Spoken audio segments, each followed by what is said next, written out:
Tumbal kandang bubrah, air mata di balik kekayaan.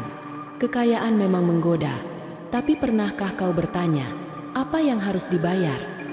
Assalamualaikum warahmatullahi wabarakatuh. Teman-teman semua, semoga kalian selalu dalam lindungannya. Sebelum kita mulai cerita ini, jangan lupa untuk menekan tombol subscribe, like, dan nyalakan lonceng notifikasinya agar kalian tidak ketinggalan kisah-kisah menarik penuh hikmah seperti ini. Jangan lupa juga tulis sholawat di kolom komentar. Semoga kisah ini membawa pelajaran dan menguatkan iman kita. Amin. Nadia, bantu ibu memasak. Panggil Bu Siti dengan suara lembut. Nadia, gadis remaja berusia 17 tahun, dengan senang hati membantu ibunya di dapur. Mereka tinggal di sebuah desa kecil yang dikelilingi sawah hijau dan pohon-pohon rindang. Keluarga mereka sederhana, hidup dari hasil pertanian kecil yang kadang cukup, kadang tidak. Meski hidup serba pas-pasan, mereka selalu merasa cukup dengan keberkahan yang mereka yakini datang dari keikhlasan mereka menjalani hidup. Bu Siti adalah sosok ibu yang penyabar, selalu menanamkan nilai-nilai kejujuran dan ketakwaan kepada anak-anaknya. Nadia, meski hidup kita sederhana, jangan pernah berpikir untuk mengambil yang bukan milik kita. Pesan Bu Siti suatu hari sambil menatap wajah anak perempuannya. Pak Arman, suami Bu Siti, adalah seorang petani yang selalu bekerja keras di ladang. Namun, hasil panen seringkali tidak mencukupi kebutuhan keluarga, apalagi dengan adanya utang yang semakin menumpuk akibat gagal panen beberapa kali.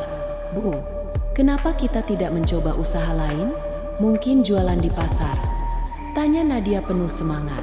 Nak, ibu ingin sekali, tapi kita tidak punya modal, jawab Bu Siti dengan senyum yang dipaksakan.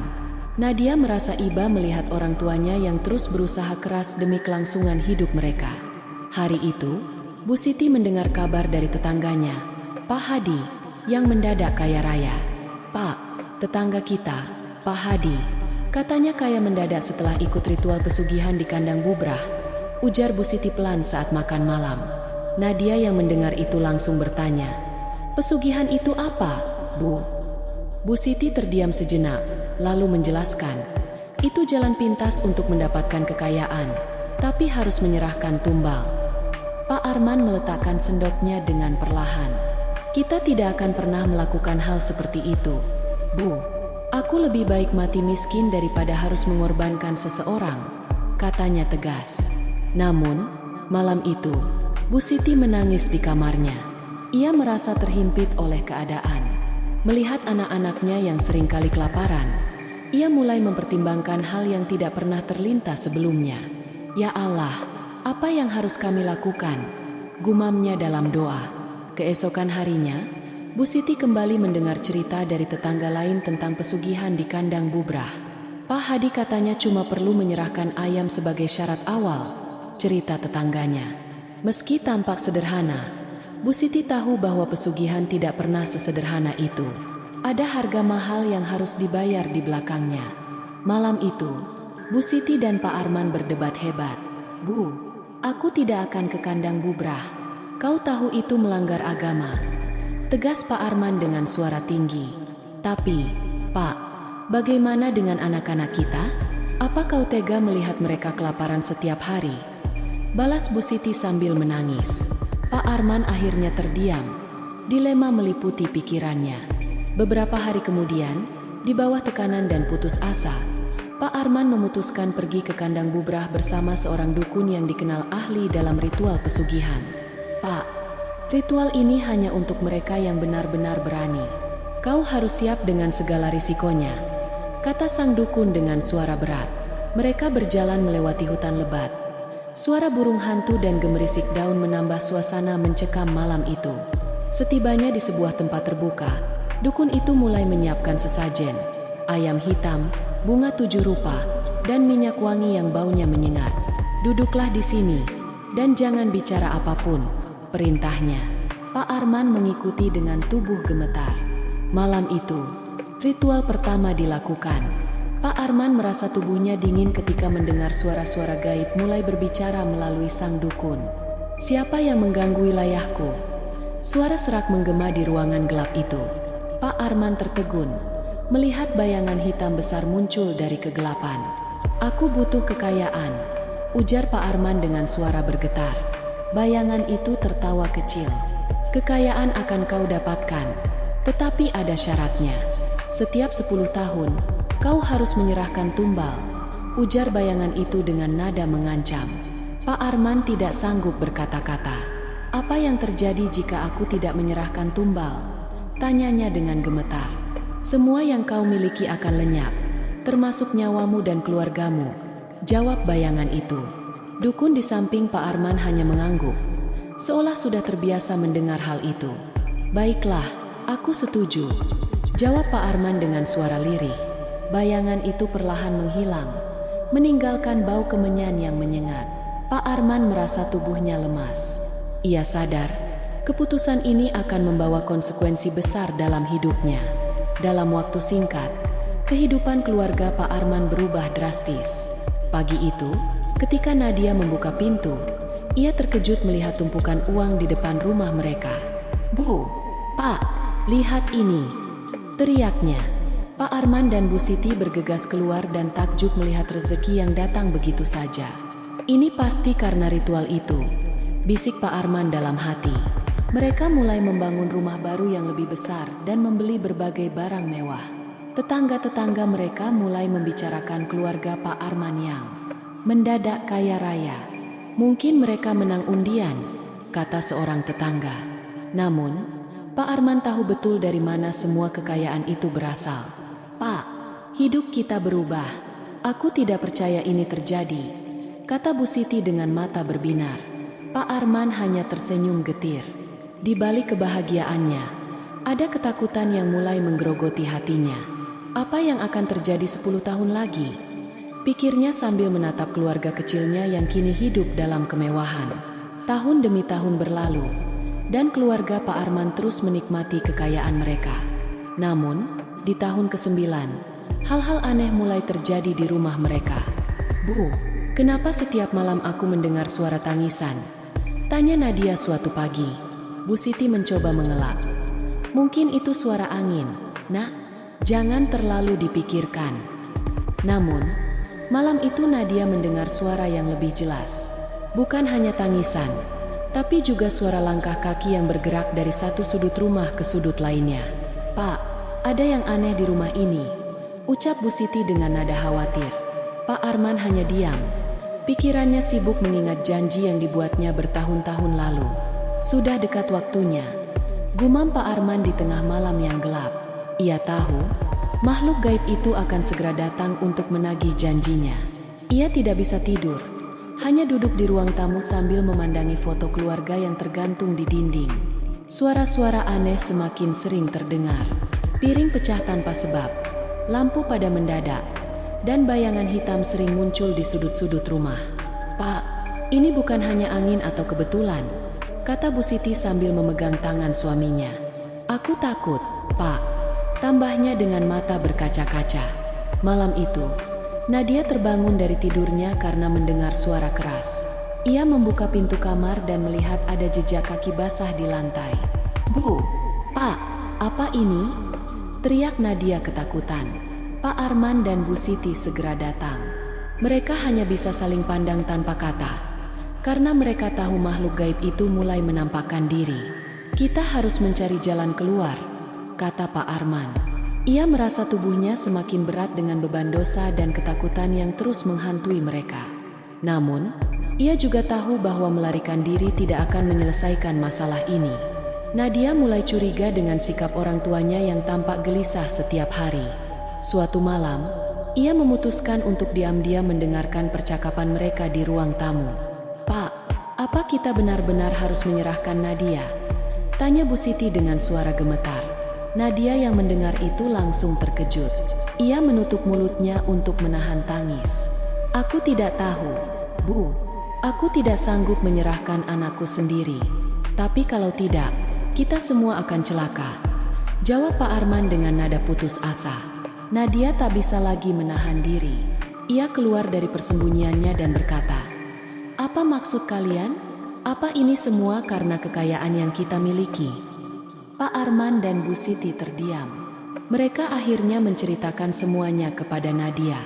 "Maafkan kami, Nak, kami hanya ingin hidupmu lebih baik," kata Bu Siti sambil menangis. Nadia hanya bisa duduk diam, mencoba memahami apa yang baru saja didengarnya. Setelah merenungkan semuanya, Pak Arman memutuskan bahwa mereka tidak akan menyerahkan Nadia. "Bu, kita harus melindungi Nadia. Aku tidak peduli dengan ancaman makhluk itu," katanya dengan tegas. Bu Siti mengangguk, meski hatinya penuh kekhawatiran. Malam itu, mereka merencanakan untuk pergi dari rumah mereka dan memulai hidup baru di tempat lain. "Nadia, kemasi barang-barangmu. Kita akan pergi jauh dari sini," ujar Pak Arman. Nadia hanya mengangguk, meski ia tahu bahwa makhluk itu tidak akan membiarkan mereka pergi begitu saja. Namun, sebelum mereka sempat pergi, teror semakin menjadi-jadi. Pintu rumah mereka terkunci sendiri, dan suara tawa menyeramkan terdengar di seluruh rumah. "Kalian tidak akan bisa lari dariku." Suara itu menggema di dinding. Nadia memeluk ibunya erat, sementara Pak Arman mencoba menenangkan mereka. Dalam keputusasaan, Pak Arman memutuskan untuk menemui seorang ustaz yang dikenal memiliki ilmu agama yang kuat. "Ustaz, tolong kami sudah terjerumus dalam dosa besar," kata Pak Arman sambil menangis. Ustaz itu mendengarkan dengan sabar, lalu berkata, "Tobatlah kepada Allah. Lepaskan semua kekayaan ini dan kembalilah kepadanya." Pak Arman dan keluarganya memutuskan untuk menjual semua harta mereka dan menyumbangkannya. "Pak, ini berarti kita akan kembali hidup miskin," kata Bu Siti. "Tidak apa-apa, Bu. Yang penting kita selamat," jawab Pak Arman. Mereka mulai membaca doa bersama dan memperbanyak sholawat untuk meminta perlindungan dari Allah. Malam itu, suara-suara aneh masih terdengar, tetapi keluarga itu merasa lebih tenang. "Allah akan melindungi kita," kata Pak Arman sambil memeluk keluarganya. Meski ketakutan belum sepenuhnya hilang, mereka yakin bahwa dengan iman dan doa, mereka bisa menghadapi apapun yang akan terjadi. Pak Arman melangkah dengan kaki gemetar menuju rumah Ustaz Hadi, seorang ulama yang dihormati di desa tetangga. "Ustaz, saya datang dengan hati penuh penyesalan," ujar Pak Arman sambil menunduk, mencoba menahan air matanya. Ustaz Hadi mempersilahkannya duduk. "Ceritakanlah, Nak. Allah selalu membuka pintu taubat bagi hambanya." Dengan suara bergetar, Pak Arman mulai menceritakan dosa besar yang dilakukannya bertahun-tahun lalu. Setiap kata terasa seperti luka yang terbuka kembali. "Kami terdesak, Ustaz. Anak-anak kami kelaparan, dan saya terjebak dalam godaan pesugihan. Tapi sekarang, dosa ini menghantui kami setiap malam," ungkapnya sambil menangis. Ustaz Hadi mengangguk pelan. "Allah Maha Pengampun, Nak. Tapi kalian harus sungguh-sungguh bertobat dan melepaskan semua yang kalian dapatkan dari jalan yang tidak halal. Bersihkan diri kalian dengan amal kebaikan, dan perbanyaklah sholawat serta doa," nasihatnya. Kata-kata itu memberi sedikit harapan di hati Pak Arman, meskipun ia tahu bahwa jalan menuju kelegaan akan penuh rintangan. Sepulang dari rumah Ustaz Hadi, Pak Arman segera memulai langkah berat itu. Rumah mewah mereka dijual, mobil-mobil mewah dilepas, dan hasilnya disumbangkan kepada fakir miskin serta pembangunan masjid di desa. "Pak, ini seperti mimpi buruk," kata Bu Siti dengan mata sembab. Pak Arman menggenggam tangannya. "Ini adalah harga yang harus kita bayar, Bu." Keluarga itu pindah ke rumah kecil yang dulu mereka tinggalkan, dengan kondisi yang jauh dari kemewahan. Nadia, yang biasanya tidur di kasur empuk, kini harus tidur di atas tikar tipis. "Bu, aku tidak apa-apa. Setidaknya, sekarang aku tidak perlu takut lagi," ucap Nadia mencoba menguatkan ibunya. Namun, malam-malam mereka tidak selalu tenang. Teror dari makhluk gaib itu masih sering datang. Suara pintu berderit, piring yang jatuh tanpa sebab, dan bayangan hitam yang melintas menjadi pemandangan biasa. "Arman, kau pikir kau bisa kabur dariku?" Suara seram itu menggema di rumah kecil mereka. "Allahumma shalli ala Sayyidina Muhammad." Pak Arman memimpin keluarganya membaca sholawat bersama, mencoba mengusir rasa takut yang terus mengintai. Malam itu, angin bertiup kencang. Jendela rumah kecil mereka terbuka sendiri, membuat tirai melambai-lambai seperti tangan hitam yang mencoba meraih. "Pak, dengar itu?" tanya Bu Siti dengan suara bergetar. Pak Arman mengangguk. Matanya tajam menatap ke arah pintu yang perlahan terbuka dengan sendirinya.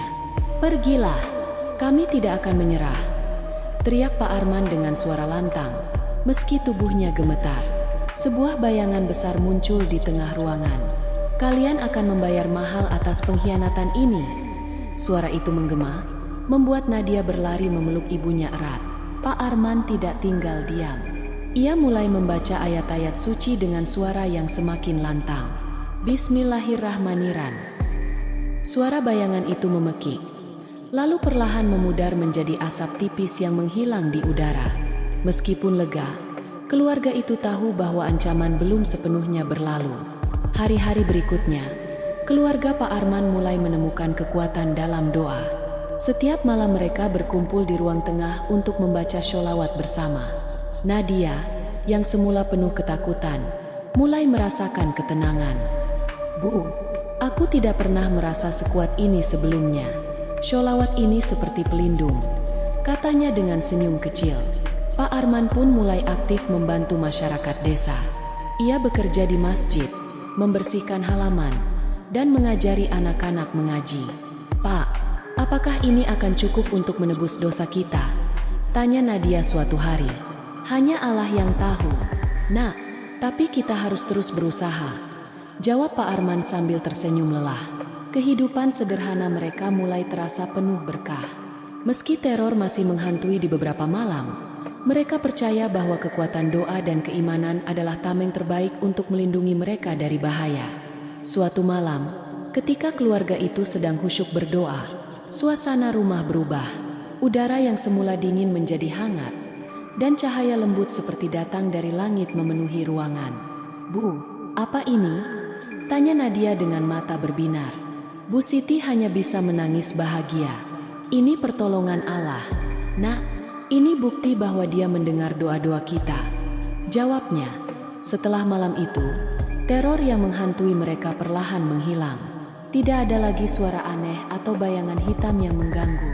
Rumah mereka yang kecil kini terasa damai. "Allah tidak pernah meninggalkan hambanya yang bertobat," ucap Pak Arman dengan penuh rasa syukur. Meski demikian, keluarga itu tidak pernah melupakan pengalaman pahit mereka. Mereka terus hidup sederhana, memperbanyak amal, dan berbagi kisah ini kepada orang lain agar tidak ada yang terjerumus ke jalan yang sama. "Nadia, ingatlah, kekayaan sejati bukan pada harta, tapi pada iman dan keluarga," pesan Pak Arman suatu malam. Nadia mengangguk dengan mata berkaca-kaca, merasa bersyukur atas pelajaran besar yang ia dapatkan. Kehidupan keluarga Pak Arman berubah drastis setelah mereka melewati badai teror dari makhluk gaib akibat pesugihan. Mereka kini hidup sederhana di desa kecil, menjauh dari kemewahan yang pernah mereka miliki. Namun, dalam kesederhanaan itu, ada kedamaian yang tidak bisa dinilai dengan uang. "Pak, aku senang kita kembali seperti ini.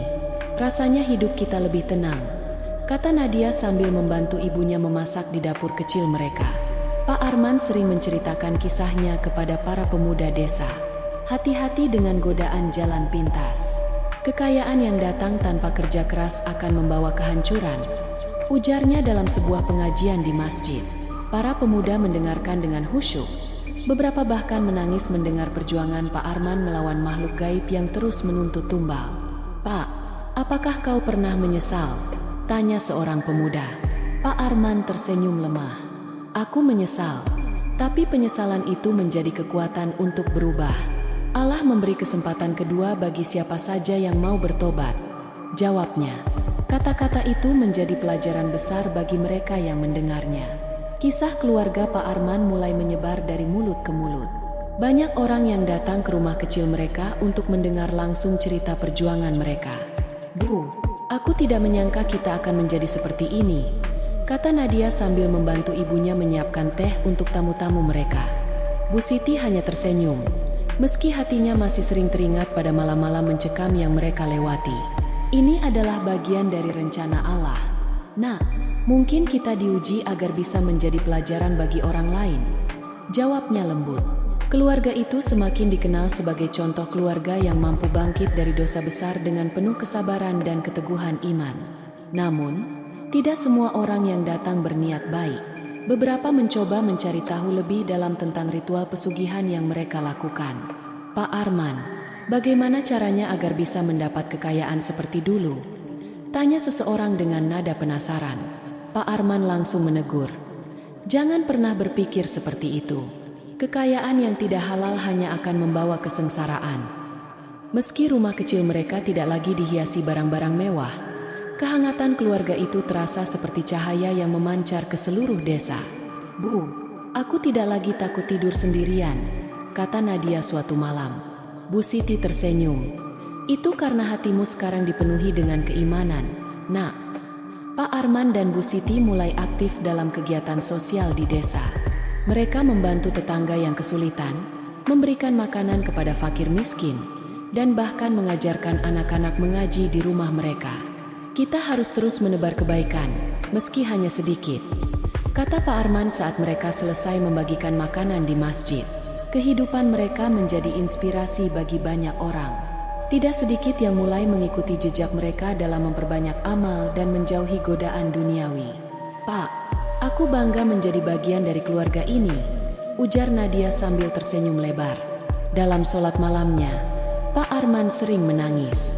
Ia merasa bahwa Allah telah memberinya kesempatan kedua yang begitu berharga. Ya Allah, terima kasih telah mengampuni kami. Bimbing kami agar tidak kembali terjerumus ke dalam dosa. Doanya dalam sujud panjangnya.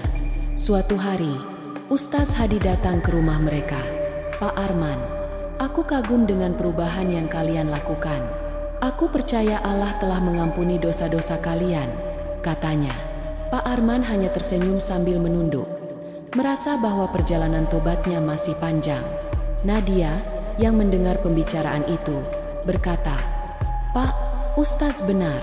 Aku yakin Allah melihat usaha kita. Pak Arman mengangguk, memeluk anak perempuannya dengan erat. Kamu adalah alasan kenapa kami berjuang. Nak, kami ingin kau hidup dengan iman yang kuat, katanya dengan mata berkaca-kaca.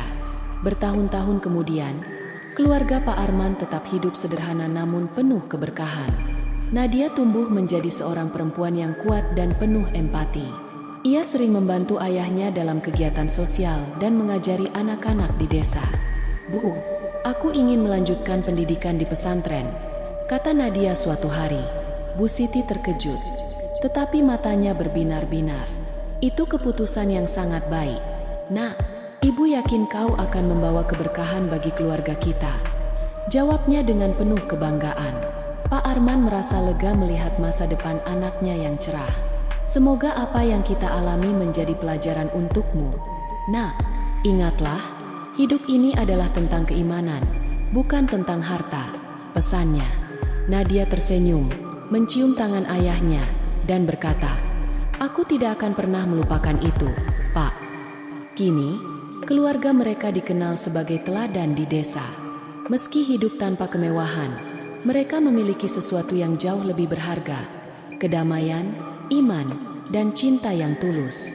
Kisah mereka menjadi bukti nyata bahwa Allah selalu membuka pintu bagi siapa saja yang ingin bertobat dan memperbaiki diri.